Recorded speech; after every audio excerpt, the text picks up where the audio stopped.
Jonesy and Amanda. Jam Nation. Down to the Jonesy and Amanda Arms for the pub test today. Panthers resting most of their team against the Bulldogs. Does it pass the pub test? Well, resting 16 players, the bench, the whole thing. All those big players will be watching the game from the stands.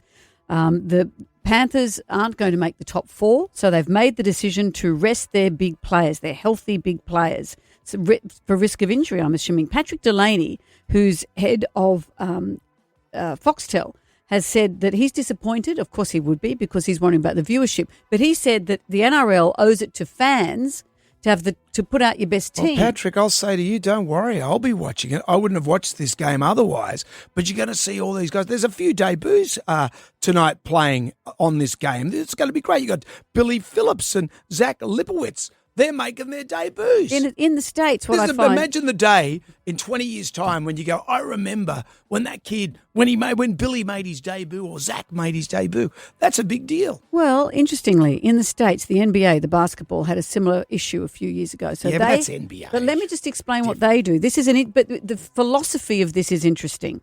They have implemented a player participation policy. Under these guidelines, teams have to get approval to rest healthy star players, and you can't rest a batch of them at once. Everyone is going to be watching this game tonight. Well, Panthers resting most of their team against the Bulldogs. Does it pass the pub test? Oh, it does for me. Wrapping yourselves up in cotton wool, ready for the business end of the season, passes the pub test for mine. You're going to a game and you're watching a game, whether it's the A-listers that everyone knows and loves, or it's the B-listers who everyone has to get to know and love.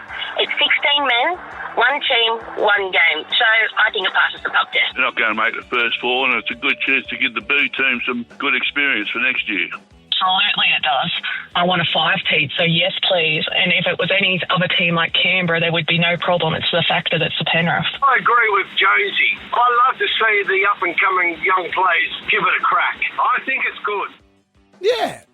And what about, Bulldogs legend Steve Price? Riley Price is making his debut. Oh, wow. Yeah, that's a big deal. Steve Price, who was with the Bulldogs, his son is going up against them. You can't write this stuff. Okay, well, I look forward to seeing what happens tonight.